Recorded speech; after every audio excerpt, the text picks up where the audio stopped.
Welcome, everyone, to another edition of the Tony Sirianni podcast. I am thrilled to have my friend Sean George, who is the head of business development at Equitable, with us today. Welcome, Sean. Thank you, Tony. It's a pleasure to be with you. Well, I'm in, very sunny Florida, so I'm sorry I got the blinds drawn here. People are calling this my Godfather office. If you remember Godfather 1 in the back of, he had the same issue. Um, Wealth management. You and I have been talking a lot lately about all the change in the space, and what's been going on with it. Um, I guess what I'd like to know, based on your feelings about where the space is headed, where does Equitable fit in? Well, it is an interesting time, Tony, in the wealth management space. And I think there's a couple things that, from an equitable perspective, that are quite unique. First of all, in the wealth management space, we're all very aware of the great wealth transfer. That's been going on for years. It will continue on for probably another decade, decade and a half. So, wealth management firms being appropriately positioned to capitalize on that is the highest priority. But I think specific to Equitable, what's quite unique about us is as you consider what I call the life cycle of your practice, advisors have the ability, both inside and experienced advisors outside of Equitable, have the ability to consider us as a key partner across the life cycle. And what I mean by that is whether you are an early experienced advisor, a mid-career experienced advisor, a mature or senior experienced advisor who's really trying to drive differentiated growth and differentiated client experience, or you are interested in a combination of and inorganic growth, or you're interested in a combination of organic, inorganic, and potentially succession. I believe Equitable is very uniquely positioned to really support experienced advisors across that entire spectrum. So I guess you would say that because I was going to ask you, like, well, what's the most significant opportunity today in wealth management? But I think you answered that by saying, hey, we have this great wealth transfer. And I think this brings up another topic, I want to talk about. It's sort of near and dear to my heart, which is this integration of wealth management and insurance. And it sort of dovetails what you're talking about, which is this sort of life cycle of a business, life cycle of a client, literally life cycle of a client as you go into estate planning and all this. And I think that all sort of comes together, doesn't it? And some firms may be better have more capability in dealing with this wealth transfer because of insurance. I mean, does that make sense to you? Or am I No, off? I think that's very fair, Tony. If you look back at Equitable's history, this is our 167th year in business, and originally we were founded as a protection organization. And what you find is with that legacy and that very, very deep experience in sitting down with both retail and business clients and going extremely deep on their risk profile, you develop skill sets, you develop core competencies, you develop the ability to go much deeper with clients, and that translates directly into the wealth management space. So what we're finding is as we grow our wealth management business, we have the ability to take all those learnings that we've gathered from the protection space and move them right into our wealth management value add for our clients. What when you think about, I mean, you moved now, you're from Ameriprise over to Equitable. What were some of the things you thought about in terms of, why do I want to be head of business development here? What was the thinking? Yeah, it was an interesting experience, Tony. I had a terrific decade-long experience at Ameriprise, and I got a phone call about a year and a half ago from a very dear friend of mine who I knew from a previous role 15 years ago. And as many of us experience in the industry, she said, I just want you to meet a couple of people. I just want you to start some relationships with a couple of folks. And she introduced me to Jim Mellon. Jim is the head of advice and wealth management at Equitable, one of the finest leaders He's I've a ever great, met. great guy, Jim. Incredible leader, incredible person, incredible father, Ton of and just energy. energy, without end. So I met Jim, and he was just infectious, his energy, but also his tenure at Equitable, going on 36 years, grew up as an advisor. So really enjoyed that conversation. And then I was also introduced to David Carr. David is the chairman of Equitable Advisors, very similar background. Grew up as an advisor, went through all the Yeah, I mean, leadership those chairs. two Yeah. guys, it's unusual that both those guys came up through the ranks, and they're very Mhm. personal, very good guys, but they understand the business. I think that's one of the great things about the firms. Both of them understand what an advisor does every day. Yeah, it's really a unique circumstance where you've got your chairman of wealth management and your head of advice and wealth management both having grown up, through being an advisor, through the leadership chairs. So I met Jim and David, and I was absolutely taken with their leadership approach, and I think as importantly, I was taken with the culture that they had built at Equitable. Truly a family environment, a very flat organization, and the leadership team really existing to do one thing, and that's support the advisor. And they had also made a start prior to getting there of integrating a little bit this wealth management culture. I mean, they're starting to Mhm. have a lot of interest from folks, taking a look at it from, say, wirehouses and things like that. But it's still got to be at the end of the day, and you have experience from where you came from too, this integration of wealth management and insurance, right? And just culturally, and how do you make that happen? And I know you're building a team and a structure over there to sort of, work with, um, an advisor at Merrill or Morgan who wants something different. So tell us a little bit about what you're building, and maybe some of the why, like why'd you decide to put it together just this way? Yeah, well, a couple of things. On the wealth management side, we're very, very interested in being a premier wealth management organization. I think we're well on our way. A couple of years ago, we split out the wealth management business to be a standalone P&L business line. And our top line and our bottom line growth is phenomenal right now. So we're growing in per advisor productivity, we're growing in net new flows, we're growing in overall assets under advisement. So we're very proud of the overall results. But I would say on an individual basis, what I'm interested in really evolving is taking a lot of the best practices that we know across the industry for firms that have either been dedicated to the protection space or focused more heavily on the protection space. And again, taking those core competencies and transferring them into a wealth management capability so that clients are more deeply served. And today, as we know, clients really want you to look at both sides of the balance sheet. I, So I think they do, and very I think it's important. becoming, yeah, and it's really weird the way a lot of the wealth management industry has sort of lost sight of insurance, like they sort of ignore it. I think it's driven by, they couldn't figure out how to they would have those guys walk around the office. When I started at Merrill, there was a guy who used to carry a bag and sell insurance, right? So he needed to get paid. I needed to get paid. The firm needed to get paid. There just kind of wasn't enough, there to make it work. And then all of a sudden, bank products came along, and that was a lot better. So we stopped seeing those guys, and people stopped, selling insurance. And insurance is hard to sell. It's hard to sell from ground zero versus, typical wealth management, right? But once you have a client book, it should be easy to sell because Mhm. your clients need the protection, right? I mean, I'm at a loss to how you do an estate plan without, thinking about insurance at least.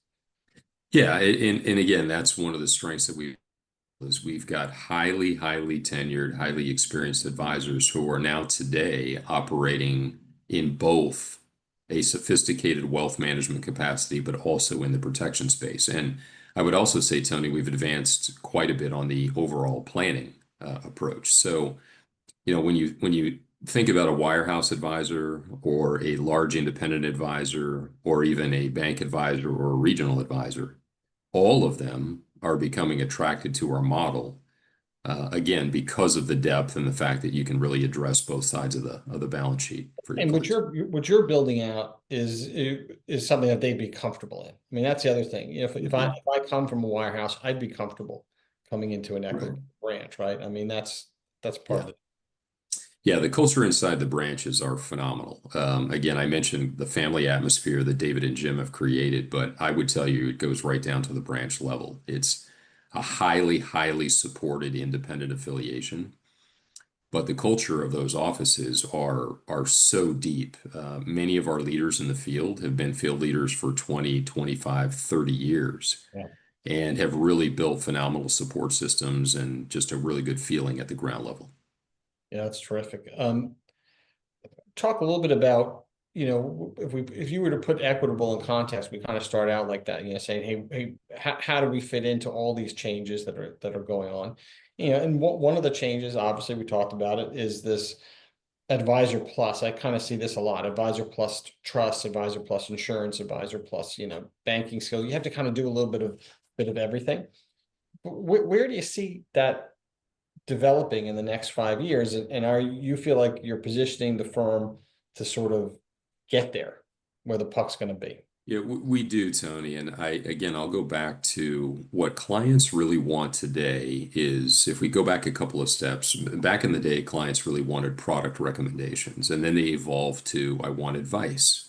Today, they've evolved to, I want leadership, and I want leadership across my financial picture. So, what we're building today is the capability for an advisor to sit inside our system with a high, high level of partnership, get coaching, leadership, resources, and support across delivering leadership to clients. And that involves a solution set across wealth management, broad and deep wealth management products and solutions.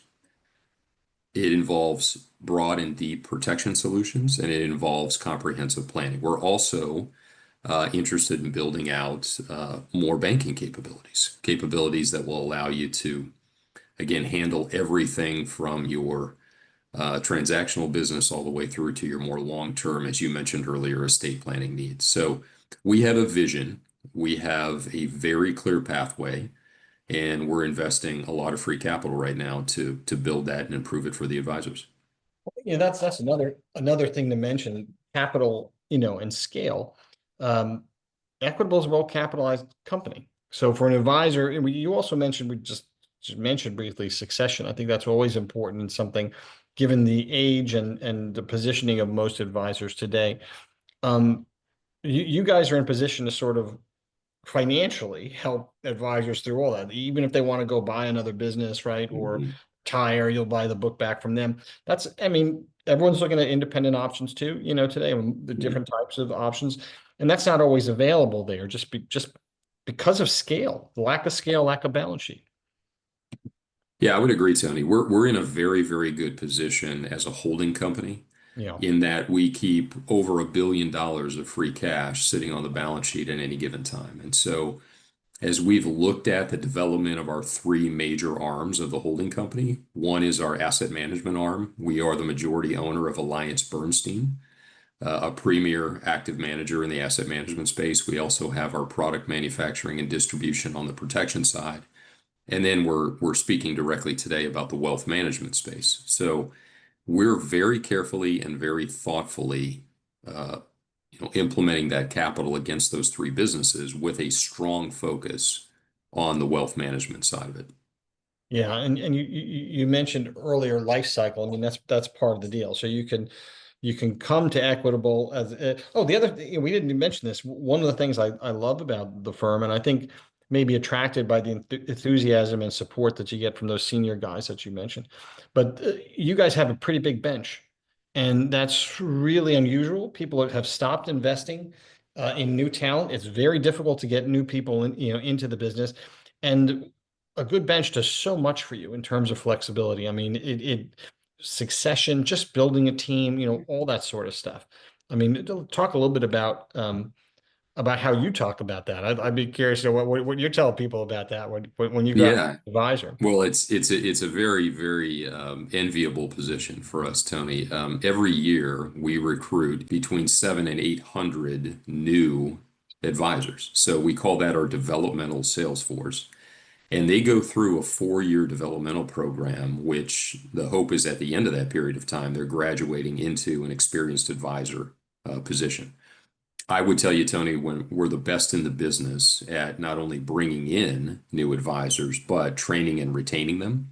What's uniquely attractive about that base of developmental advisors is if you're an experienced advisor inside the organization or an experienced advisor looking at Equitable from the outside, probably the number one question you need to solve for yourself is what's my human capital strategy to drive growth?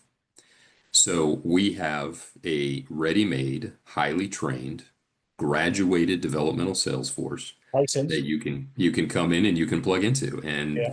the obvious benefits of that are tremendous. Well, and the fact is just nobody else is doing it at that scale that I know of. I'm just trying to think, often, and Merrill doesn't do it anymore. The wires aren't, and it's a real thing because you mentioned human capital. People always struggle with support, right? There's not enough support. I don't have a CSA. I'm not getting, but a junior partner who comes in and has an interest in the business, that's great support for a whole bunch of things. They're happy to pick up the phone and call people and make things happen. And the energy that you get when you have a new advisor, I think in a real bullpen, I think people forget how impactful that could be. Yeah, that's right. I mean, it's everything from the benefit of addressing your C and D clients, if you wish, to having a junior on the team or a mid-level person on the team actually creating new client opportunities, Yep. all the way to just the additional revenue you get at the practice level. So we're very excited about that. We're very excited about our long-term commitment around it, and a lot of our experienced and external experienced advisors are looking at that as a really unique resource. Well, I got to imagine as head of business development, it's got to be turning into a pretty good recruiting tool as well. It has, yeah. It's again back to the human capital thought. Most experienced advisors are trying to find the next talent to add to their team, and certainly they can go out into the marketplace and try to find that person on It, their it- it's own. so it's so difficult to go out and try to find Tough to somebody. do. I mean, Yeah, I think it's more than tough to do. I think there are a lot of advisors, a lot who are just stuck. I mean, it's busy enough to try to, if you don't have a process to do it, and you're not really disciplined, it's just not going to happen. So to have a bullpen, as you said, in a branch where you can actually watch them succeed, right? So the folks that are doing well, you want to bring them on. And it's an opportunity to add to your team, diversify the team, get young people, get people of color, get women, get all these things into your team to sort of make it more appealing as next gen wealth grows and moves around. agreed. Yeah. Yeah, it's fantastic. So, where do you see this thing going? We talked a little bit about, but in 5 years, where we're going to be as an Well, I industry? think as we look out in the future, Tony, we don't have aspirations of being the largest field force in wealth management. What we're much, much more interested in is carefully and thoughtfully adding more leadership, more resources, more support to the existing advisors. And the effect of that, we believe, will be higher per advisor productivity. We get a significant amount of our revenue. The majority of our revenue in wealth management comes from our teaming arrangements. And we've got really well-developed, sophisticated teams that we're going to continue to lead and support. So we see a lot of growth and a lot of productivity coming from our team approach. Right. But down the road, the numbers look very, very encouraging. We're interested in a certain multiple on our assets under care. We're interested in doubling our per advisor productivity, which we're on a track to do. And more specific financial measurements, we're looking at specific profitability and EBITDA as we go along. But again, we have 4,500 advisors today. We're not interested in being a volume player. We're interested in having the best productivity, the best culture, and the best support we can for the advisors. I'm going to leave it at that. That's a high note. I like to end like to end on a high note. I appreciate you being here. That's pretty exciting. You got got a lot on your plate, but I know you guys are doing a good job over there. So congratulations on the success so far. No, thank you, Tony. Pleasure to be with you.